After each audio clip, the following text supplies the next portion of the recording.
Assalamualaikum warahmatullahi wabarakatuh. Selamat sore para pengunjung Islamic Book Fair. Perkenalkan, saya Dr. Aryaska Felicia, spesialis gizi klinik dari Rumah Sakit Umi Bogor. Hari ini diberikan kesempatan untuk kita sharing tentang kesehatan ya. Yang saya diberikan materinya itu temanya mau langsing atau mau sehat. Kalau bisa dua-duanya kenapa enggak? Oke, slide. Nah, ini outline pembahasan di slide saya. Nanti kita akan tahu nih, diet itu apa sih sebenarnya pengertiannya?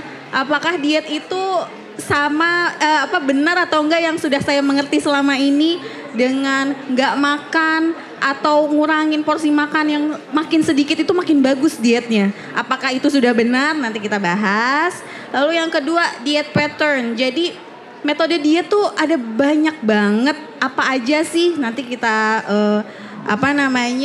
lihat ada berapa banyak sebenarnya diet pattern yang ada, yang sudah ada saat ini.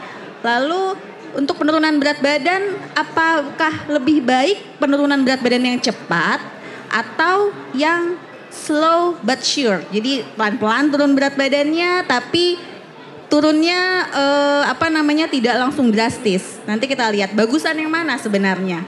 Oke, slide. Nah, ini mulai dari pembahasan yang pertama, diet. Diet itu apa sih? Mungkin banyak yang sekarang ini taunya, dok, diet itu kan kalau saya mau kurus saya harus diet. Saya makannya sedikit aja, makan lebih sedikit itu udah pasti turun berat badannya. Ternyata pengertian diet bukan itu. Diet itu adalah pola makan. Jadi pola makan dari baik itu makanan padat ataupun dari makanan cair dan minuman yang kita konsumsi sehari-hari, dan itu sudah menjadi habit, sudah menjadi kebiasaan, sudah menjadi pola dalam hidup kita, itu disebut diet. Jadi bukan diet itu yang nggak makan, itu disebut diet, bukan. Jadi pola makan kita sehari-hari itu sudah disebut dengan diet, ya. Terus berhubung diet itu polanya banyak dan dipengaruhi oleh apa aja sih sebenarnya pola diet kita harian ini? Ternyata bisa dipengaruhi oleh kondisi lingkungan. Lalu bisa dipengaruhi juga oleh ketersediaan makanan di sekitar kita. Misalnya kayak kita yang tinggal di Pulau Jawa, mungkin makanan pokoknya adalah nasi. Beda dengan teman-teman kita yang tinggalnya di Papua, mereka lebih condong ke makanan sagu gitu. Jadi pola diet itu juga dipengaruhi oleh lingkungan dan ketersediaan makanan yang ada. Terus juga dipengaruhi oleh beberapa karena kepercayaan. Ada teman-teman kita mungkin yang di agama yang lain, mereka tidak boleh makan daging sapi, itu ada. Jadi itu juga mempengaruhi diet pattern kita. Lalu sosial ekonomi, itu juga mempengaruhi dari daya beli. Daya beli kita bisanya beli makanan yang seperti apa, itu juga mempengaruhi pola diet kita. Slide. Nah, tadi kita sudah ngomongin definisi tentang diet. Nah, di dalam diet pattern itu, makanan dan minuman yang kita konsumsi itu disebut dengan nutrisi. Nah, nutrisi ini itu yang akan mempengaruhi semua proses dalam tubuh kita.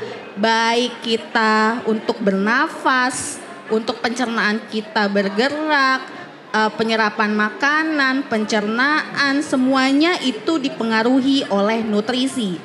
Jadi, nutrisi itu sifatnya dua hal yang bolak-balik dengan kesehatan kita. Jadi nutrisi itu akan mempengaruhi status kesehatan kita, dan status kesehatan kita pun dapat mempengaruhi nutrisi apa yang baik untuk kita. Misalnya ada pasien-pasien dengan penyakit diabetes, sudah pasti harus mengurangi makanan yang banyak gula.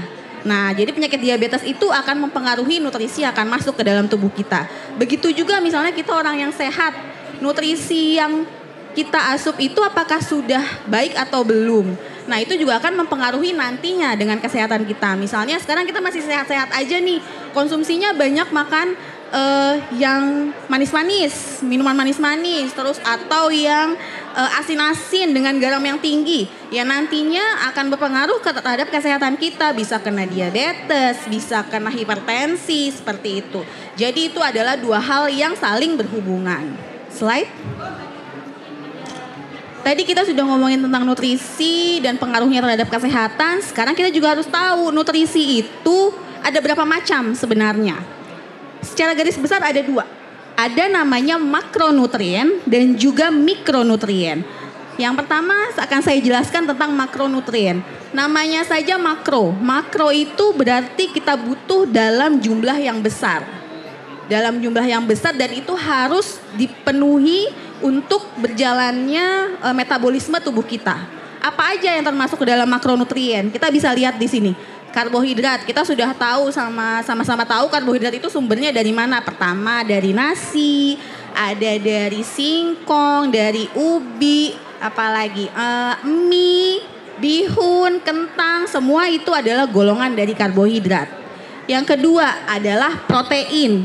Protein itu secara garis besar terbagi menjadi dua. Ada protein hewani dan juga protein nabati. Protein hewani contohnya daging-dagingan yang berasal dari hewan, dari laut. Nah itu kita masukkan ke dalam golongan protein hewani. Untuk protein nabati biasanya kita peroleh dari tumbuh-tumbuhan. Kacang-kacangan biasanya, kacang kedelai, apalagi kacang tanah, kacang hijau, kacang merah. Itu adalah sumber protein nabati. Lalu selanjutnya lemak. Nah, lemak ini dalam pola makan kita harus terpenuhi. Memang jumlahnya tidak boleh melebihi dan kita harus memilih sumber lemak yang baik. Sumber lemak yang baik itu misalnya dari olive oil, dari canola oil. Itu contoh lemak-lemak yang baik. Minyak ikan itu juga baik. Nah, yang harus kita hindari itu lemak yang dari gorengan. Nah, yang masih kebiasaan makan gorengan, coba mulai insaf ya. Karena itu banyak saturated fatnya, jadi lemak yang gak bagus yang ada di situ. Dan biasanya nih ya, kalau kita makan gorengan tuh sebelum cabenya habis, belum kelar. Gak mungkin tuh cuma sebiji, pasti nambah lagi. Nah itulah yang bikin kadang-kadang pola makan kita jadi berantakan. Bikin nantinya jadi kegemukan, terus kolesterolnya tinggi. Nah, sumber lemak yang seperti itu yang bikin masalah kesehatan dalam tubuh kita. Terus selanjutnya ada yang namanya mikronutrien.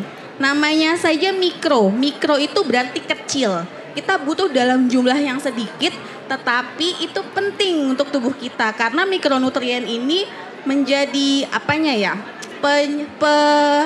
penyeimbangnya untuk metabolisme tubuh kita. Nah, mikronutrien itu terdiri dari vitamin, mineral, dan antioksidan. Dan 3 zat ini itu banyak diperoleh dari sayur dan buah. Jadi untuk teman-teman harus setiap makan itu ada sayur dan buahnya ya. Jadi mungkin boleh mulai dilihat makanan saya di piring nih sudah warna-warni belum ya? Kalau cuman ada warna putih nasi sama warna agak coklat untuk dagingnya berarti belum bagus makannya. Mikromineralnya masih kurang biasanya kalau seperti itu ya. Slide. Oke, sekarang jadi sebenarnya yang bagus tuh harus gimana makannya. Kita bisa dilihat di sini. Dari timbangan ini kita bisa lihat timbangan yang pertama itu yang paling bagus. Dia seimbang timbangannya. Karena apa? Antara energi yang kita konsumsi atau nutrisi yang masuk ke dalam tubuh kita itu seimbang sama energi yang kita keluarkan. Jadi misalnya habis makan nasi goreng nih hari ini, malam ini, besok pagi olahraga Nah, jadi itu balance tuh antara yang masuk terus ada lagi aktivitas fisik yang dikerjakan. Kalau yang nggak balance nih kayak yang di tengah yang menyebabkan peningkatan berat badan kalau kita habis makan nasi goreng, makan mie ayam, udah tidur, nggak ada aktivitas fisik yang kita jalankan, kemungkinannya nantinya kita akan mengalami kenaikan berat badan. Terus timbangan yang berikutnya ini apabila energi yang kita konsumsi itu lebih sedikit daripada energi yang kita keluarkan. Misalnya lagi males makan nggak pengen makan nasi, pengennya ngemil doang, tapi aktivitas kita lagi banyak, misalnya lagi banyak kerjaan, lagi banyak mondar mandir, lagi banyak keluar kota. Nah, itu akan menyebabkan kemungkinan berat badan kita akan turun. Oke, slide. Nah, untuk pola diet itu banyak banget sebenarnya. Ini yang saya tampilkan adalah pola diet atau pola makan yang memang sudah ada bukti ilmiahnya.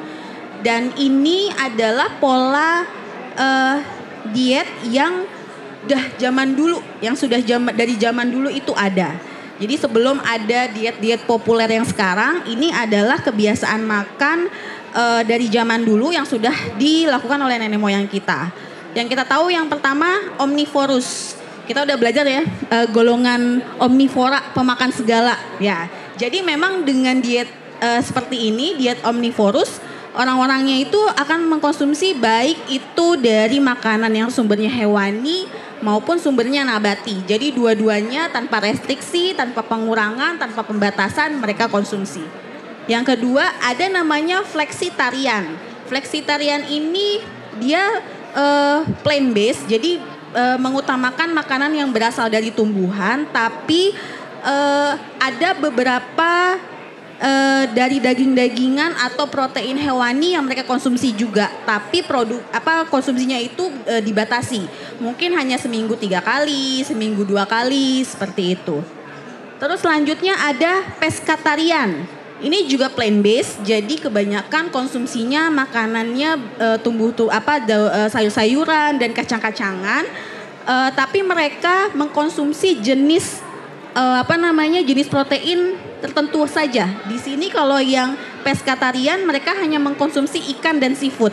Untuk sumber hewani yang lain mereka tidak konsumsi. Slide. Selanjutnya ada polotarian. Nah, polotarian juga ini plant based diet dan mereka memilih untuk mengkonsumsi proteinnya itu jenisnya unggas. Jadi dari ayam, burung, nah itu mereka konsumsi proteinnya hanya jenis yang itu. Selanjutnya ada yang namanya lacto-ovo-vegetarian. Jadi beda nih ya vegetarian dengan vegan. Kalau vegetarian ini mereka memang mayoritas mengkonsumsi hanya sayur dan juga proteinnya berasal dari nabati, tetapi produk turunan susu mereka masih konsumsi kayak keju, terus yogurt, telur pun sebagian mereka masih ada yang konsumsi. Tapi kalau ada yang namanya vegan itu sudah sama sekali tidak mengkonsumsi yang berhubungan dengan hewani. Baik produk turunannya juga mereka sudah tidak mengkonsumsi. Jadi benar-benar plant based. Semua berasal dari tumbuhan. Baik proteinnya itu juga berasal dari biji-bijian dan kacang-kacangan gitu. Itu untuk vegan. Nah, sebenarnya untuk pasien-pasien dengan orang-orang dengan vegan ini memang banyak menimbulkan masalah karena zat besi itu banyak didapat dari sumber protein hewani, sedangkan pasien-pasien orang-orang yang vegan ini tidak mengkonsumsinya. Jadi memang beberapa tahun belakangan itu banyak yang menderita anemia seperti itu dan juga kekurangan seperti magnesium itu juga banyak. Tetapi karena teknologi pangan sekarang sudah maju, banyak produksi makanan-makanan untuk vegan ini yang sudah difortifikasi. Jadi sudah ditambahkan zat-zat yang memang diperlukan oleh tubuh gitu. Jadi sekarang pasien-pasien yang menjalankan diet vegan sudah lebih sehat. Slide. Oke. Setelah tadi kita bahas tentang pola diet yang sudah ada sejak dulu, sekarang ini sudah berkembang lagi ilmu mengenai pola diet yang baik.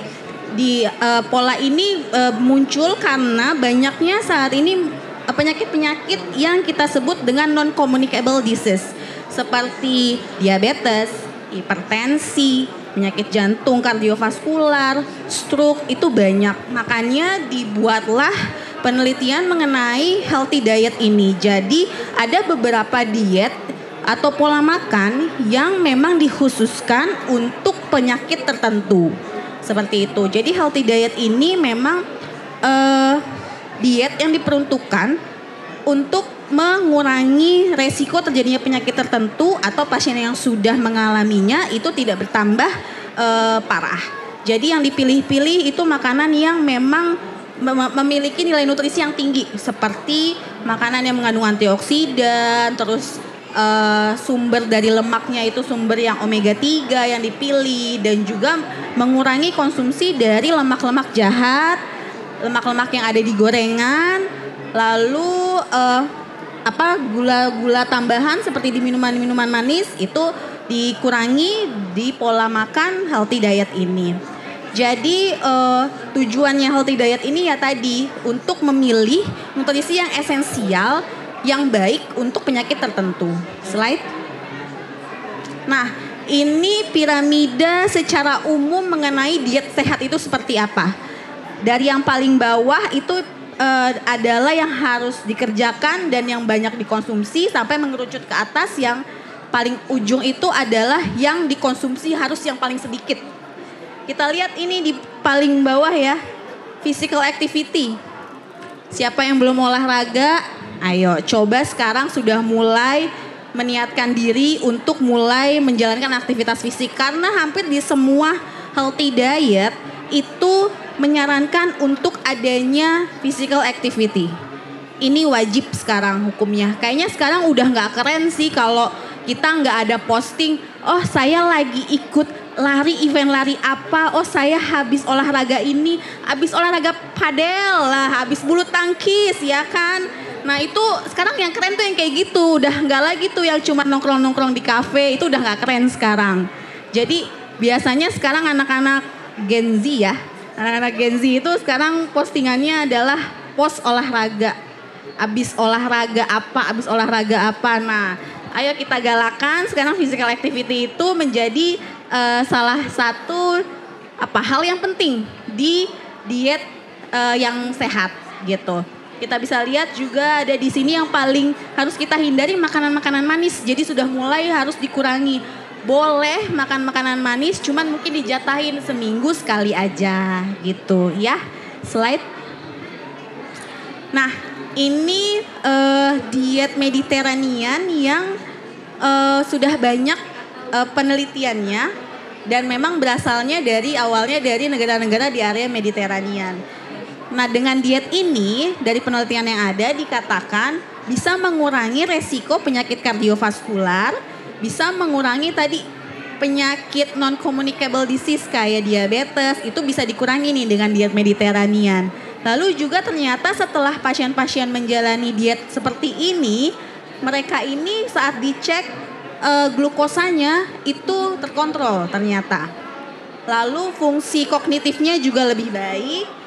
Lalu penyakit kardiovaskular disease dan juga cancer mengalami perbaikan gitu. Jadi ini contoh salah satu healthy diet yang sudah banyak diteliti. Kita bisa lihat di sini tuh yang harus dilakukan everyday physical activity, ya kan? Jadi memang pakem utamanya untuk diet sehat itu harus ada olahraganya, ya. Terus jangan lupa minum air putih, ada sayur, ada buah itu wajib. Lalu ada proteinnya juga harus kita pilih-pilih.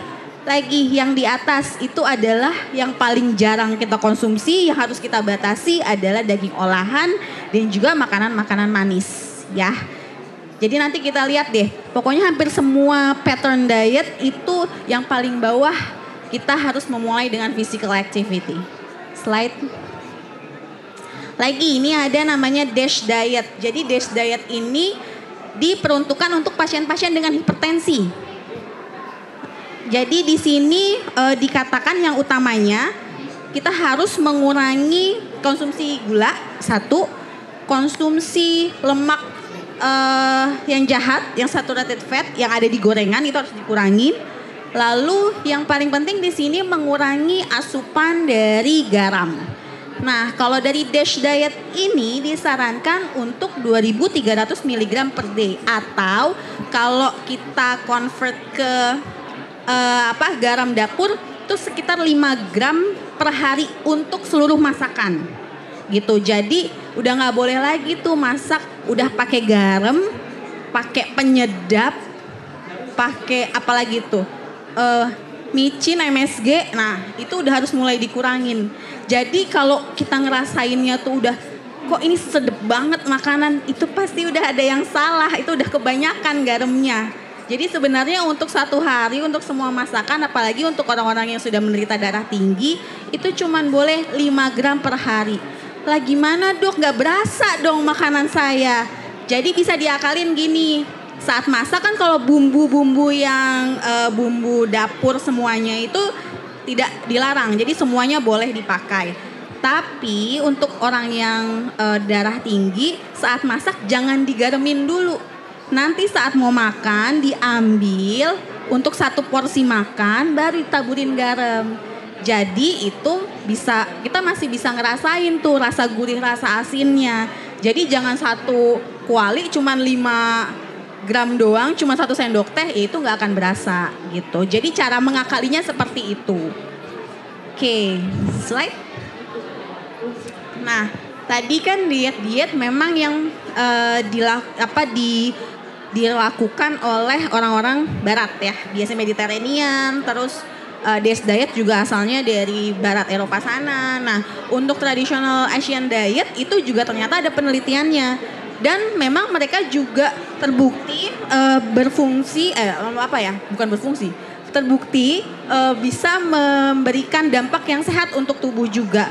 Dimana yang traditional diet ini kalau dari penelitian yang ada, biasanya di orang-orang yang Korea, itu kan kita tahu ya sekarang ada kimchi, yang makanan-makanan seperti itu. Nah itu kan banyak mengandung prebiotik tuh dia. Jadi itu bagus untuk saluran cerna. Jadi makanan-makanan tradisional dari China, Korea itu juga baik. Dan makanan dari kita pun itu juga banyak yang bagus yang bisa kita terapkan. Seperti misalnya dimasak, dipepes. Nah itu kan pakai minyaknya hanya sedikit, yang seperti itu. Jadi itu juga bisa diterapkan sebagai diet, salah satu diet yang sehat. Nah untuk traditional Asian diet sendiri dikatakan pasien-pasien yang melakukan pola diet seperti ini bisa menurunkan indeks massa tubuh lumayan banyak di 0,37 kg per meter square, dan juga lean mass-nya atau komposisi tubuhnya itu lebih baik di 0,21 kg per meter persegi gitu. Jadi untuk traditional Asian diet juga masih bisa kita terapkan sebagai salah satu pilihan untuk diet sehat. Slide. Nah ini yang lagi booming ya sekarang, semua orang pengen intermittent fasting. Karena saya juga dapat pasien itu di rumah sakit, dok kalau intermittent fasting boleh nggak dok? Dok kalau kok saya intermittent fasting saya nggak kuat ya, saya kok pusing, saya kok keliengan. Terus ada juga yang bilang, dok saya udah intermittent fasting tapi kok nggak turun-turun ya berat badannya. Jadi sebenarnya bagus nggak sih intermittent fasting? Kita jelasin di sini, slide. Nah jadi dari definisinya sendiri dulu ya. Definisinya intermittent fasting itu adalah pola diet yang mengedepankan waktu antara jendela makan dengan jendela puasanya gitu. Jadi dia tidak menghitung jumlah kalori yang masuk. Jadi saat kita di jendela makan mau makan sebanyak apapun, itu sah-sah aja untuk orang-orang yang melakukan intermittent fasting.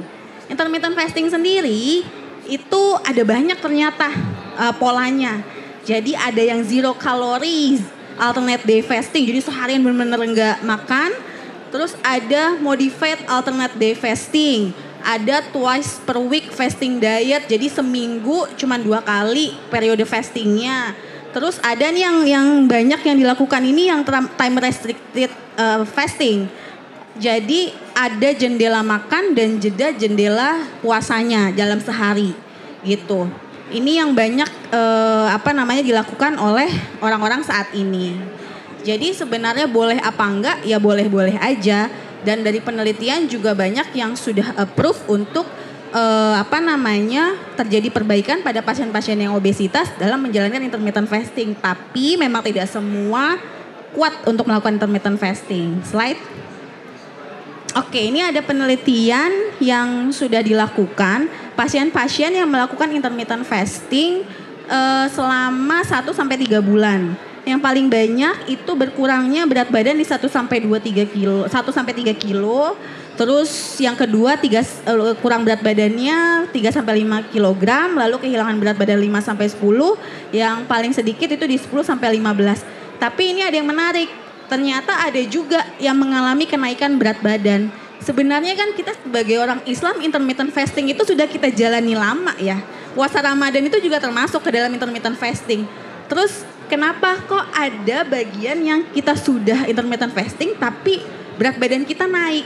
Nah, karena yang tadi saya ucap di awal, intermittent fasting itu pada dasarnya tipe diet yang tidak melihat jumlah kalori yang masuk ke dalam tubuh kita. Ya kayak kita puasa ya biasanya orang-orang yang naik berat badan tuh yang buka puasanya apa? Gorengan, nomor 1, gorengannya banyak. Yang kedua, minum manis, itu udah pasti.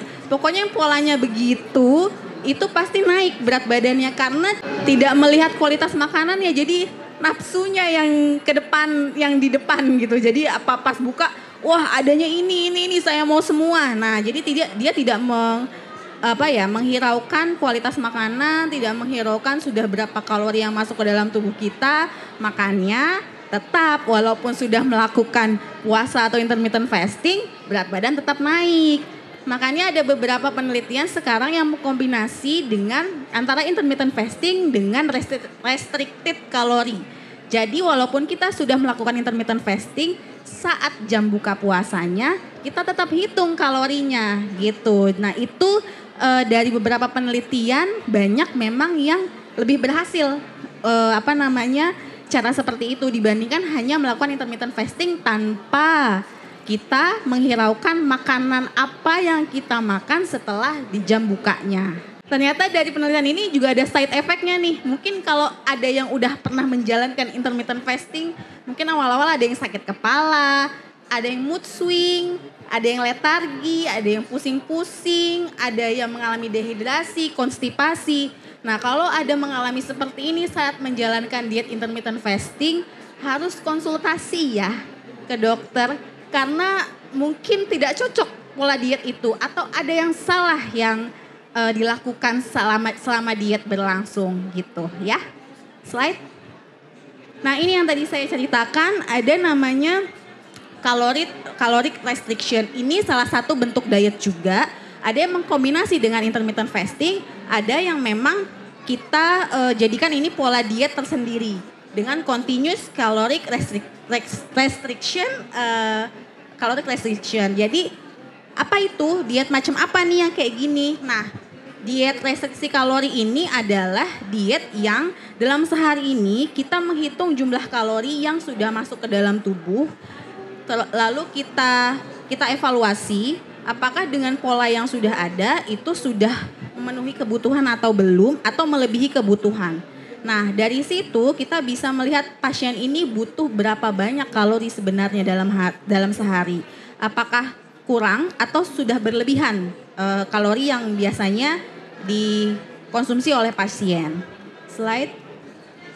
Nah, ini secara garis besar ada yang namanya low calorie diet, ada yang very low calorie diet. Untuk low calorie diet itu untuk wanita disarankan mengkonsumsi sebesar 1000 sampai 1200 kilokalori per hari.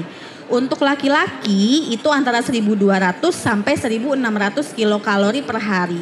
Atau untuk wanita yang berat badannya lebih dari 75 bisa mengikuti jumlah kalori untuk yang laki-laki.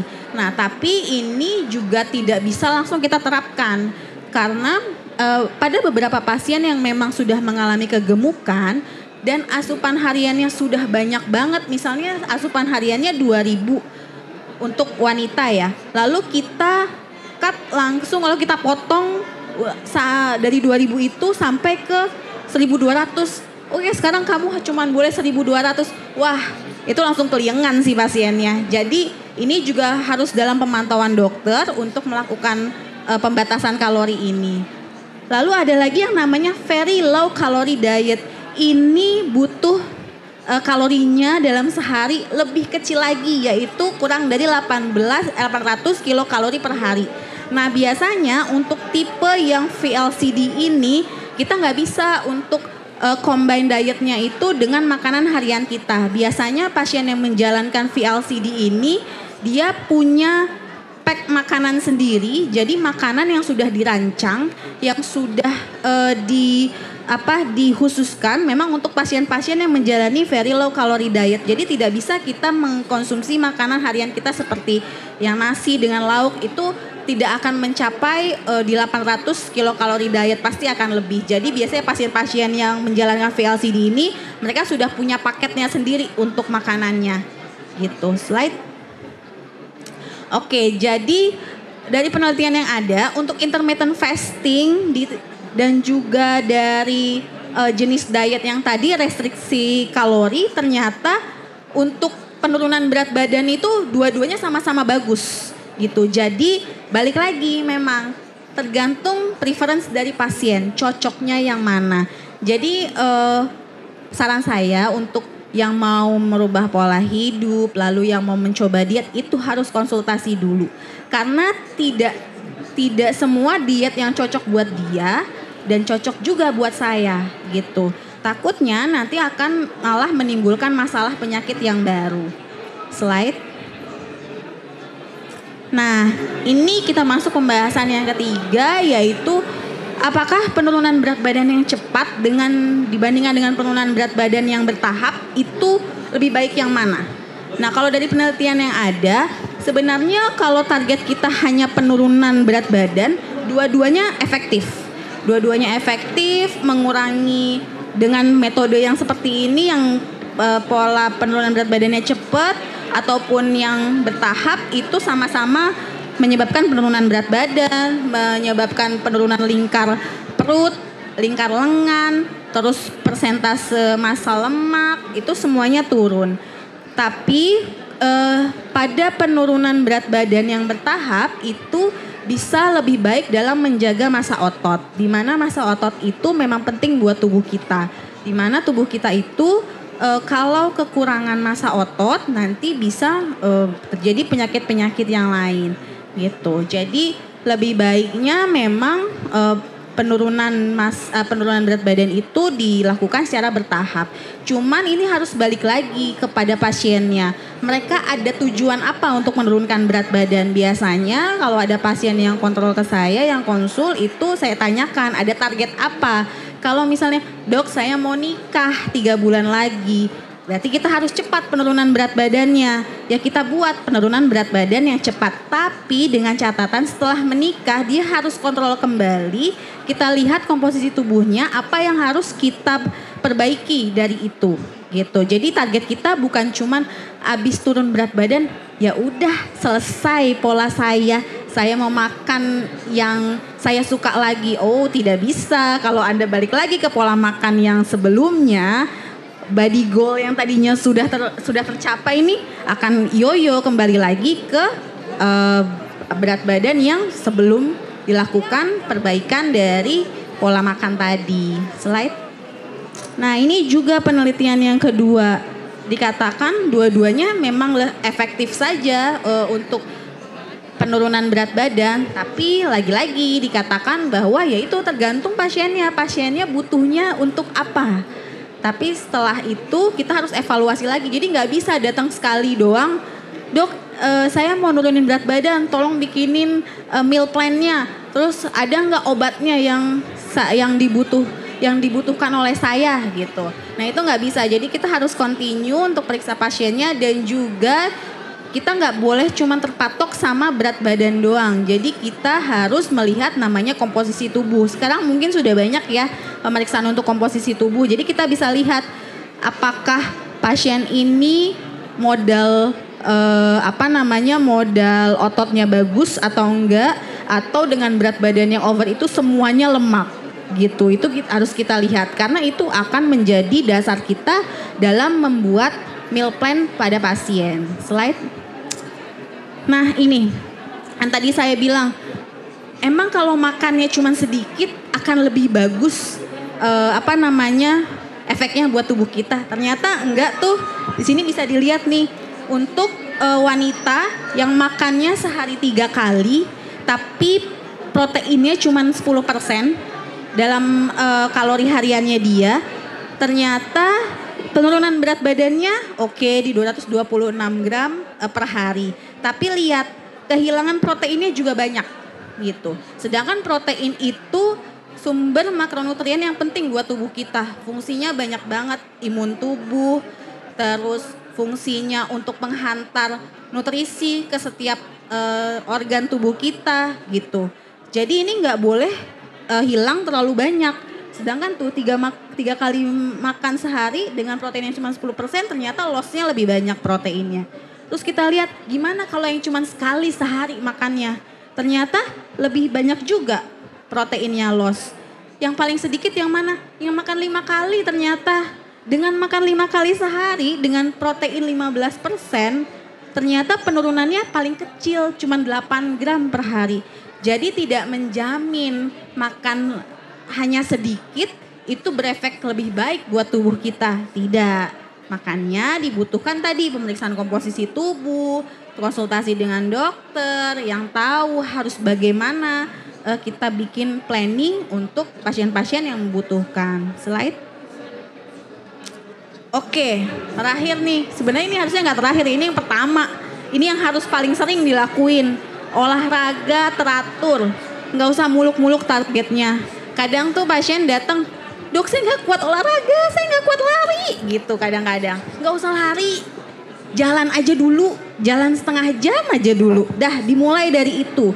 Kalau bisa seminggu itu 5 kali dilakuin. 5 kali 30 menit per harinya. Udah itu dulu, bentuk dulu habitnya, bentuk dulu kebiasaannya. Kalau kita udah nyaman dengan aktivitas fisik itu, udah bisa olahraganya bagus, terus udah ada ngerasa butuh dengan olahraga. Kalau nggak olahraga, aduh kok saya nggak olahraga hari ini, wah besok gimana nih, aduh saya harus dobelin deh besok olahraganya. Nah kalau sudah terbentuk seperti itu udah terbentuk tuh habit yang baik, baru kita naikkan kemampuan kita per harinya dari 30 menit ke 45 menit.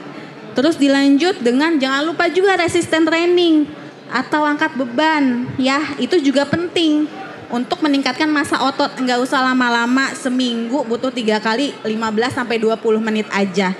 Ya, boleh pakai apa? Botol aqua boleh kalau punya dumbbell sekilo 2 kilo di rumah boleh, atau di YouTube pakai berat badan sendiri. Yang berat badan udah berat nih, boleh pakai berat badan sendiri aja, nggak usah pakai beban-beban yang lain. Mungkin beban hidupnya juga udah banyak ya kan, gitu. Jadi pakai beban yang ada dulu. Oke, slide. Nah ini slide terakhir saya. Jadi kesimpulannya, tadi kita udah tahu ya, diet itu pengertiannya apa. Jangan salah lagi dengan kata-kata diet. Terus kita butuh balance nutrisi. Jadi kita harus konsumsi nutrisi yang seimbang setiap harinya. Selanjutnya kita juga harus tahu komposisi tubuh kita itu apa, bagaimana. Nah, sekali-kali mungkin bisa datang ke klinik, atau mungkin yang rumahnya di Bogor bisa datang ke Rumah Sakit Umi untuk cek komposisi tubuh. Terus kita juga harus tahu metode diet seperti apa yang bagus buat kita, sesuai dengan tujuan kita dan goals kita mau apa. Terus jangan lupa olahraga ya, olahraga itu harus teratur dan juga terukur. Slide. Sekian presentasi dari saya, mudah-mudahan bermanfaat untuk kita semua. Assalamualaikum warahmatullahi wabarakatuh.